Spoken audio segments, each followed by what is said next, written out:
네 번째 영상 같이 보시겠습니다. 참가하신 분 이제 강민구님이시고요. 영상 제목은 우리 주위 건물의 균열. 이제 건물 균열 가장 많이 볼 수 있는 내용이죠.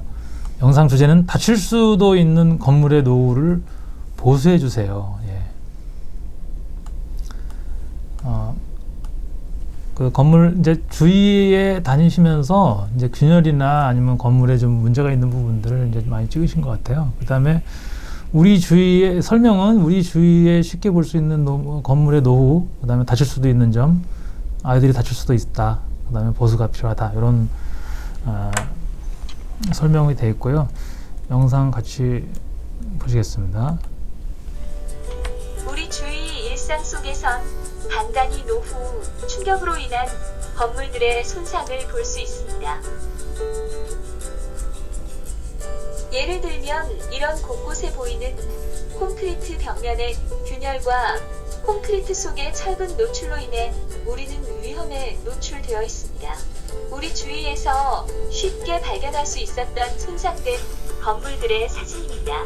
이런 균열은 아이들이 가장 쉽게 노출되는 학교에도 있습니다. 이런 노후되고 충격으로 손상된 건축물로 우리는 다칠 수도 있고 다른 피해를 입을 수도 있습니다. 모두를 위해 이런 노후된 시설을 교체해주세요. 네, 짧은 영상이네요. 예. 네. 이걸 보면은 지금 충격으로 인한 제가 보고서 생각나는 것은 우리나라는 지금 아주 고속의 어떤 국가가 성장을 하지 않았나요? 네, 그렇죠. 예. 네, 고속의 성장 과정에서 만들기만 하고 그 시설물들을 오래 갈 수 있게 그런 행위를 하는 것을 거의 생각지 못하고 있었다. 네, 그러나 외국의 경우에는 건물 같은 것도 수명을 100년으로 잡고 그렇게 있거든요. 그런데 우리나라는 건물의 수명을 얼마로 보고 있나요? 원래 세법상으로는 감가상각연한을 60년으로 잡고 있는데, 세법상으로 60년을 잡고 있는데, 30년 되면은 지금 여기서 보신, 영상에서 보신 바와 같이 균열이 많이 생기고, 뭐 그런 어떤 시설물들의 노후화가 진행이 돼서, 이 집에서 위험해서 못 살겠다 하고 재건축이라는 그런 방패를 들고서 여기를 막고 있습니다.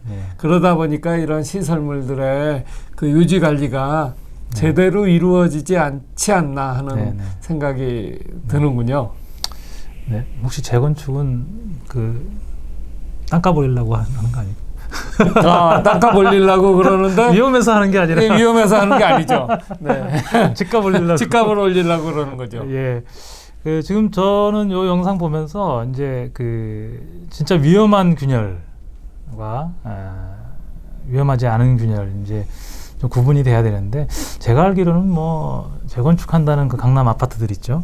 한 30년 된 것도 있고 뭐 40년 된 것도 있는데, 뭐 안전진단 통과. 안전진단 통과하면 우리가 생각하기엔 안전진단 통과했으면 안전해서 좋다 뭐 이런 게 되는데, 그게 아니라 안전하지 않게 나와서 좋다 뭐 이렇게 현수막도 걸고 그런 걸 봤는데요. 사실상 뭐 어떻게 보면 균열 자체가 문제되는 건 아니고, 그죠? 그 균열이 이제 진짜 위험한 균열이냐 아니면은 그냥 보수만 해도 되는 균열이냐, 이제 그 차이가 있는 것 같습니다. 이제 아무나 이제 그걸 보고서 저게 이제 뭐 일반 분들은 이제 균열 그러면 이제 아이가 안 좋구나 이렇게 생각하는데, 좀 이제 전문가분들은 이제 그 균열이 진짜로 이 건물에 치명적인 영향을 주는지 아닌지 보통 알 수 있지 않습니까? 전문가분들은. 네, 그렇죠. 그래, 건물의 사실 재건축은 건물의 균열보다도 그렇죠.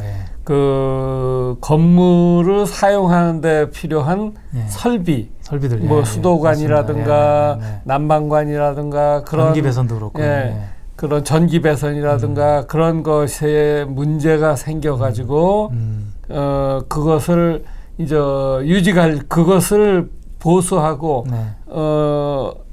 유지 관리를 하려면 돈이 너무 많이 들어가니까 네. 그래서 이참에 집값도 올릴 겸 해서 하지 않나 하는 그런 생각이 듭니다. 그런데 예전에 지었던 아파트와 지금 아파트가 또 상당히 패턴이 틀려진 게 예전의 아파트는 골조를 지어놓고 조적이 그렇죠. 들어갔습니다. 네네. 그래서 벽돌 쌓았죠. 벽돌로 쌓기 기둥하고 이제 여기 보만 만들어 놓고. 네, 그 유틸리티 라인, 설비 시설물들이 밖에 노출을 돼 있었어요.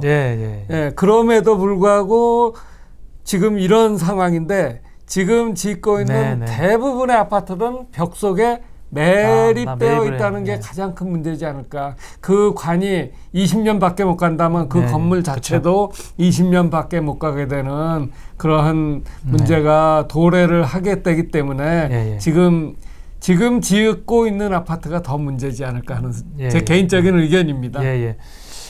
제가 알기로는 이제 그런 수도관 또는 뭐 그런 중요한 살아가면서 이제 노후화가 빨리 진행되는 것들에 비해서는 사실상 콘크리트 구조는 상당히 견고하게 오래 가지 않습니까? 그렇습니다. 그래서 제가 듣기로도 뭐 법적으로 그런 관들을 쉽게 교체할 수 있도록 매립을 완전히 하지 말고 이렇게 노출시켜라 뭐 이런 법도 있다고 저는 들은 것 같은데 그게 그런 것들이 좀 잘 지켜지고 이런 것도 마찬가지로 이제 사회적 합의가 돼야 되는 것 같아요, 그죠?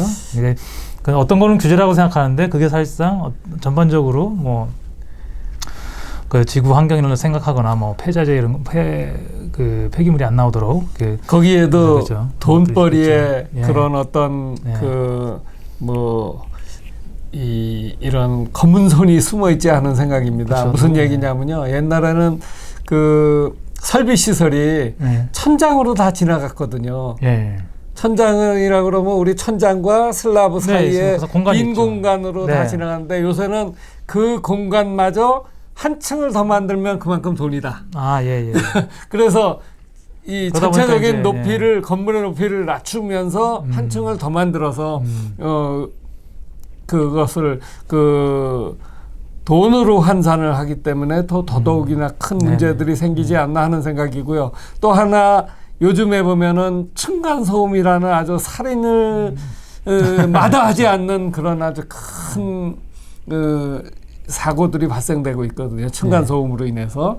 그 층간소음도 역시 예전에 그 천장과 슬래브 사이에 공간이 어느 정도 있으면은 그 소음도 바로 들리지 않는데 그렇죠. 지금은 그러한 문제가 있고 또 하나 층간소음은 예전에는 조적 콘크리트 뼈대를 세우고 벽돌을 쌓아서 만들다 보니까 음이 전달이 그렇게 쉽게 안 됐지만은 지금은 10층 꼭대기에서 못질을 하면은 콘크리트 벽을 따라서 1층에까지 다 들립니다, 그냥. 그러니까 견고하게 연결돼 있다 보니까 여기서 땅 때리면 그게 잘 전달되는 거죠. 전달이 아주 잘 되는 거죠. 그러니까 조적으로 이렇게 벽돌을 쌓아서 만들면 이제 그 골조하고 벽돌 사이에 어느 정도는 떨어져 갖고 그게 잘 전달되지 않는다는 말씀이시죠?